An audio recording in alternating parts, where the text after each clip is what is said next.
ndabashimira cyane kuba mumpaye uyu mwanya kugira ngo mbashe kugira icyo navuga cyane cyane kubijyanye n'ijambo ry'Imana muri uyu munsi wo kwibuka ku nshuro ya 41 umuvandimwe wacu, umubyeyi wacu ndetse umuntu mu mateka yacu utazibagirwa ariwe Gisaro Muhoza Isaac Frederick. Mbere na mbere ndagira ngo tubanze guha pole ku muryango we wa bugufi, Madame Timina Nyirankema, no mubyeyi wacu wabashe gusigara muri bya bihe, kandi cyane cyane mpana pole abanyabijombo kuko Timina uri wacu mu bijombo. Ndagira ngo batari abanyabijombo mubyumve neza, nta kundi nyine Imana yaramuduhaye avukira iwacu, ndetse n'abana be Imana yabashe kubaha abana 6. Mu by'ukuri n'abuzukuru mufite turabaha pole.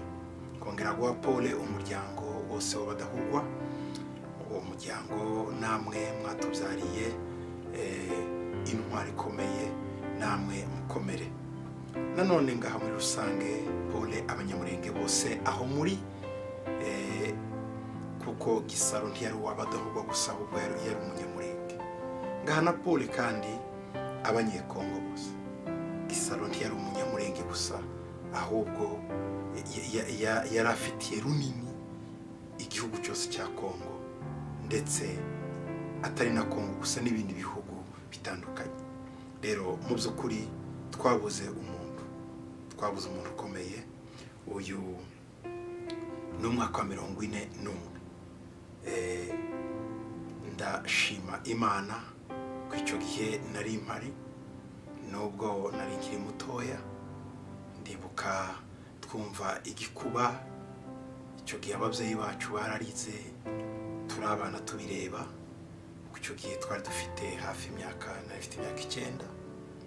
Mu by'ukuri twari bazima, twararebaga, twarabonaga, twagize twese guhungabana kuko twarebaga ababyeyi bacu barira. Rero kaba nihanganishije buri muntu wese. Gusa nkuko dukunze kubivuga, ntiduheranwa cyangwa se nk'abana b'Imana ntabwo tujya duheranwa n'agahinda, ahubwo tureba ibyiza bindi bishobora kuva mu kugenda k'umuntu no mu rupfu rw'umuntu. Rero mwakoze cyane kunyemerera kugira ngo, cyangwa se kunyizera kugira ngo mbashe kugira icyo mvuga kuri uyu munsi kijyanye n'ijambo ry'Imana. Ndabizi ko gahunda zindi zifite abazivuga, amateka ye, abari hano mwateranye mwese mukurikira. Donc ni umuntu twese tuzi, ndetse n'abana bavutse nyuma ye barabizi, n'abana bacu turabibabwira, kuko ntitwakwibagirwa ubuzima bwa Gisaro. Niryo zina tuzi cyane benshi, Gisaro. Ndetse n'ahandi twagiye henshi tukiri abana baratubazaga bati se uri mwene wabo na Gisaro, ko batubazaga bamwe. Donc ni umuntu ufite runini, cyangwa se utumariye runini mu muryango. Impamvu uvuga ngo ufite runini cyangwa utumariye nuko nyine ntamubona ko wapfuye, ahubwo mubona mu bikorwa bya buri munsi by'ubuzima bwacu. Ni nayo mpamvu insanganyamatsiko yanjye ndi buganireho iravuga ngo aracyavuga nubwo yapfuye. Aracyavuga nubwo yapfuye. Reka dusome mu gitabo cy'Abaheburayo igice cya 11 ku murongo wa 4 ngo kwizera niko kwatumye Abeli aha Imana igitambo kiruta icya Kayini kuba cyiza. Niko kwamuhaye guhamywa ko ari umukiranutsi, ubwo Imana yahamyaga ko amaturo ye ari meza. Kandi niko kwatumye nanone akivuga nubwo yapfuye. Akivuga nubwo yapfuye. Nibyo nifuza cyane ko tuganiraho muri uyu mwanya, ngo Gisaro nawe aracyavuga nubwo yapfuye. Nagerageje bamaze kumbwira ko nzagira icyo mvuga muri uku kwibuka kw'inshuro ya 41. Nagerageje gusenga kugira ngo numve icyo Imana yambwiye cyangwa se icyo Imana yanganiriza. Gusa hari ibintu nk'abingahe naganirijwe. Ikintu cya mbere numva icyo ko uyu munsi ari umunsi wa ari umwaka wa 40. Kuko ngo imyaka 40 irashize. Iyi myaka 40 ishize havuka abandi ba Gisaro, havuka abandi. Kuko ngo urungano barurangiye hatangiye urundi, cyangwa se icyo bita generation. Kuko ngo twitegure kuvuka kw'abandi ba Gisaro. Cyo nicyo naganirijwe. Icya kabiri aricyo noneho nganiraho ijambo ry'Imana. Imana yanyibukije cyangwa se umwuka wera wanyeretse ko Gisaro twamugereranya na Abeli muri Bibiliya. Abeli muri Bibiliya. Abeli hari ibintu muvugaho birindwi. Ibi bintu birindwi mvugaho kuri Abeli nagiye mbibonamo Gisaro. Mu buryo nifuza ko mu by'ukuri nyumva wese nunkurikirana umubonemwo Abeli, cyangwa se Abeli umubonemwo Gisaro. Ijambo rya mbere, Abeli yari umwungeri. Itangiriro 4:2 Bibiliya iravuga ngo Abeli aba umwungeri w'intama, naho Kayini aba umuhinzi. Bivuze iki? Gisaro avuka mu muryango w'abungeri, nawe yari umwungeri. Kuba yari umwungeri rero hari icyaje kuba kuri Kayini ndibuze kuvugaho. Kuba yari umwungeri hari ibintu yari yujuje icyo gihe byatumaga Imana imwishimira. Abeli yari umwungeri na Gisaro avuka mu muryango w'abungeri, nawe ni umwungeri. Icya kabiri nuko yari umunyamateka. Kayini yari umunyamateka gute? Yaraza amakuru y'iwabo. Kayini yavutse nyina na se barigijwe baravuye muri Edeni, ariwe Adamu na Eva. Yamenye rero icyatumye Imana yongera guhura nabo, cyangwa se yamenye icyabatandukanije n'Imana. Bibiliya iravuga ngo Imana ibabaje ngo muri baravuze ngo twahunze kuko twambaye ubusa. Imana ivuga ati mwabibwiwe n'iki ko mwambaye ubusa?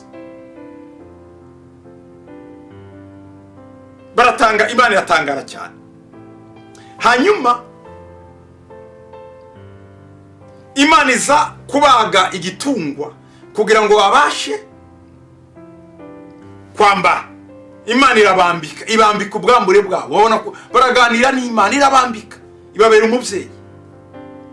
Gisaro rero yari umunyamateka, kuko Abeli amaze kuvuka yamenye amateka, yarabajije amenya amakuru icyatumye batandukana n'Imana, n'icyo Imana yaba yarakoze kugira ngo bongere kandi gusubizwa mu buzima bwabo bwa buri munsi. Muri aya mateka ya Gisaro bivugwa ko yahamagaraga cyane cyane abana bo muri Kivu bose, adatoranyije abafurera, ababembe, abanyamurenge, abashi n'abandi bose, akababaza amakuru y'iwabo kugira ngo amenye uko ashobora kubafasha. Icyo ni ikintu gikomeye cyane. Yamenyaga amateka uko base babayeho, basekuru n'abandi, kugira ngo arebe ubujiji babayemo ko yabakuramo, ibibazo babayemo ko yabibakuramo. Na Abeli nawe ariko yabigenje, yamenya amateka y'iwabo bituma agira icyo akora. Kumenya rero ubuzima abantu bacu bari babayemo, amateka abiwacu bari babayemo, byatumye Gisaro abasha gukora ibyo yakoze. Uyu munsi tumushimira. Icya gatatu tumugereranya na Abeli. Abeli yarafite iyerekwa. Abeli yagize iyerekwa ritandukanye na Kayini mukuru. Yakoze icyo yumvise Imana yakoreye ababyeyi be. Iki gutamba ibitambo. Imana niyo ya mbere yatanze igitambo, ifata igitungo yacica, amaraso y'icyo gitungo acungura nde Adamu na Eva. Cyari ikintu gikomeye cyane. noneho Adamu na Eva basubizwa mu buzima, Imana irongera irabakira nkuko nabivuze. Gisaro nawe yagize iyerekwa rikomeye cyane, yamenye ibibazo iwacu bari bafite, asanga harimo ibibazo by'ubujiji, kutiga ko nta bantu bigaga. Gisaro ari mu Banyamulenge niwe wa mbere wizagera muri mu mpamyabushobozi yo hejuru muri lisansi. Icyo gihe nta Munyamulenge n'umwe wageraga aho hantu, yayoboye imyanya ikomeye abandi batarayobora, kandi si uko ariwe wari mukuru kuruta abandi. Hari abandi bari bamurengeje, bakuru be bari bahari, ndetse n'abarumuna be bari bahari, ariko yari afite iyerekwa rikomeye cyane ku bwoko bwe, kuri bene wabo, ku gihugu n'abandi. Akaba ari nacyo cyatumye mu by'ukuri uyu munsi bamwe benshi muri twebwe uko turi uyu munsi byaravuye muri iryo yerekwa. Iryo yerekwa rirerire rero Abeli nawe yagize, byatumye agira ikintu akora kugira ngo abashe kugarura ibyari byarasenyutse iwabo. Na Gisaro nawe niko yabigenje kubera iyerekwa rirerire yari afite. Uyu munsi turamuvuga kubera iyerekwa. Iyo umugabo udafite iyerekwa ntituba tumuganira, ntituba tuvuga ibyiza yakoze. Ikindi cya kane Abeli yakoze, yari azi gukora ikintu kirengera umuryango no gushima Imana, cyangwa se gukora ikintu gituma Imana nayo yishima. Mwitangiriro ukebene ku murongo wa 4 Bibiliya ivuga ngo Abeli azana ku buriza bw'umukumbi we no ku rugimbu rwawo, ngo Uwiteka yita kuri Abeli no kwituro rye. Mu by'ukuri mwiyerekwa Gisaro yari afite, mu kureba kure, mu kujijuka, mu nzozi, yakoze ibintu byatumye Imana inezerwa n'abantu barishima.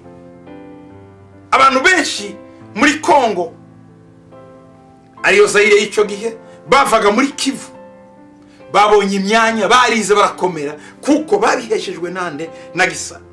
Yakoze ibintu mu by'ukuri byarengeye umuryango, birengera ubwoko bwe, ndetse hirya y'ubwoko bwe, ndetse kugera mu ntara ye, ntanavuze na Kongo yose. Ibi nibyo na Abeli yari yarakoze nawe, ngo bituma ngo Uwiteka yita kuri Abeli.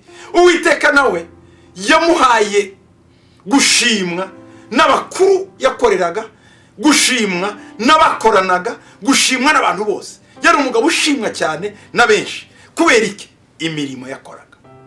Kubera iki? Ibikorwa byiza yari afite. Yari azi gukora ibintu bituma community ibaho neza, community yishima. Kandi mwibuke ko icyo gihe hari kera cyane. Ubwenge dufite uyu munsi bwari butaraguka bwinshi, ubumenyi bwinshi bwari butaraguka, ariko yari afite ubumenyi bw'icyo gihe bwa kera mu buryo n'uyu munsi ubwo bumenyi bugikora.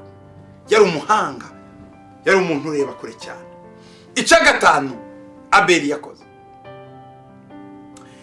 igikorwa cyo guhuza cyangwa se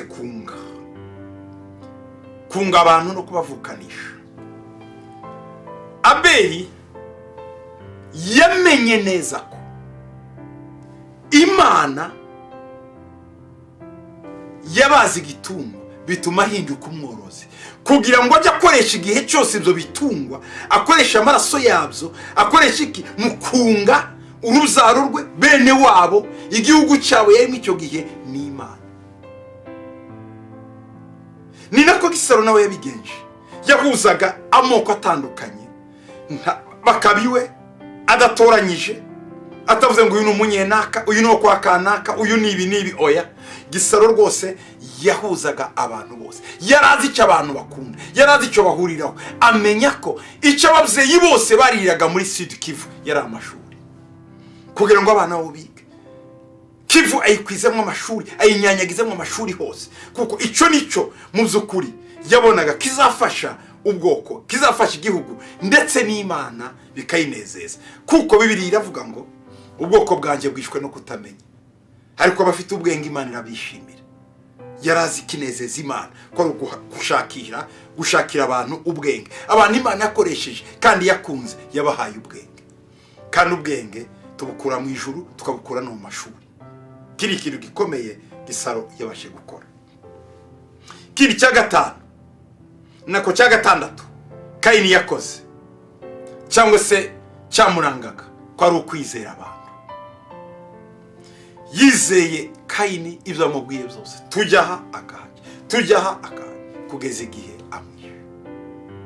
Gisaro yizeraga abantu cyane, ntiyari azi ko abakunda, abafasha, abateza imbere. Umunsi umwe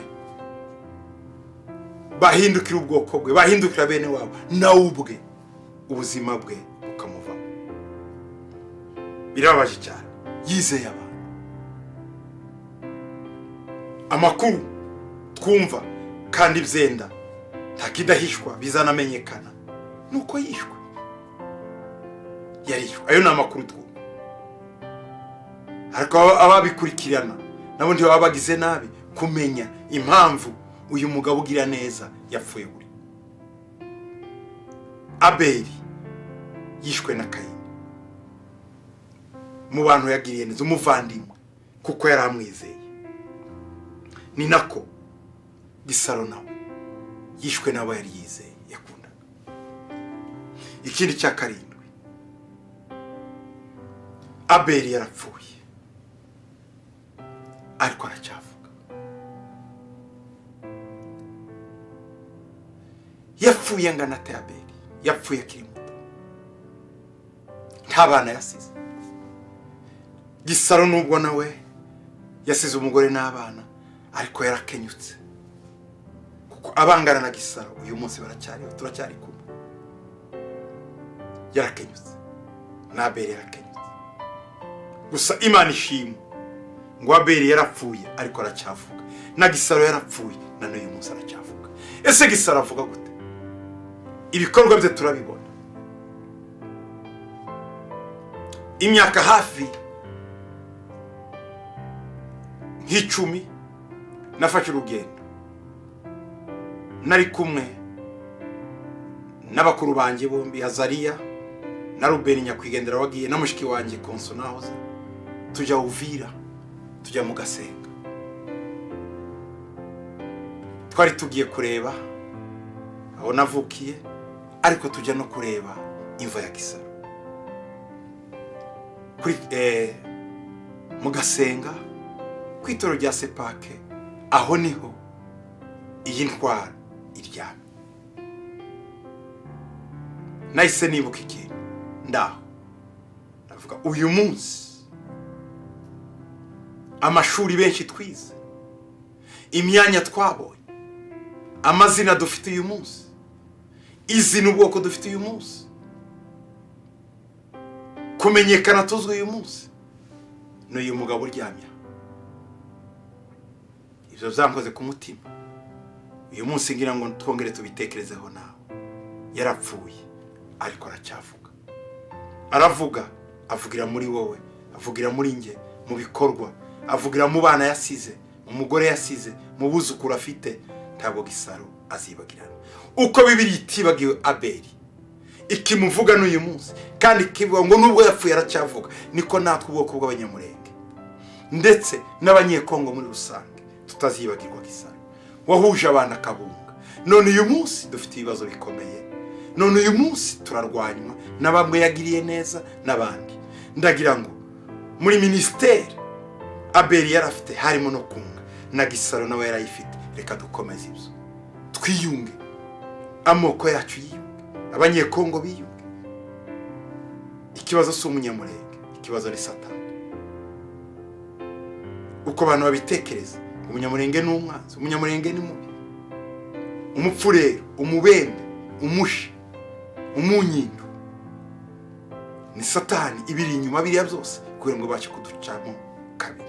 Ariko twigire kuri ba Gisaro, yabashe kugaburira ababembe, agatunga abapfurero, akabana n'abashi mu nzu ye, ndetse akabagira inama, akabashakira n'amashuri. Abeli yarapfuye ariko aracyavuga. Uko niko Gisaro nawe yapfuye ariko akivuga. Reka dusenge kandi dushime Imana ko inzozi ze zigikomeza. Umwaka wa 41 ni umwaka wo kubona ba Gisaro benshi. Igihe cye yarwanya ari umwe kandi arwana ari wenyine, ariko reka Imana idufashe ba Gisaro benshi bavuke, ubu generation yindi itangiye 41 kuko urungano rurangira mu myaka 40. Reka urundi rungano rutangiye ruvuka ari ba Gisaro. Kadusenge. Uwiteka Mana ikomeye, Imana nziza, turagushima mwami kuri uyu munsi turimo twibuka nyakwigendera honorable Gisaro. Turagushima ko yadusigiye umudamu, adusigira abana, none n'abuzukuru, ndetse turizera ko n'ubuvivi bwo buzakomeza. Ndagushima data ko atadusigiye gusa abana n'umuryango, kubwo yadusigiye n'indangagaciro zirimo kwiga, gutera imbere, gukundana, kubana, kwiyunga n'ibindi nk'ibyo. Ndasaba ngo Mana buri muntu wese uri hano waje kwibuka, umuha umutima wari muri Gisaro, ubwenge bwari muri Gisaro, iyerekwa ryari muri Gisaro, kwitanga kwari muri Gisaro. Twese mwami twakire wa mwuka mwiza wari waramuhaye, tuvuke turi ba Gisaro bandi, mu izina rya Yesu Kristo umwami wacu, amen. Murakoze.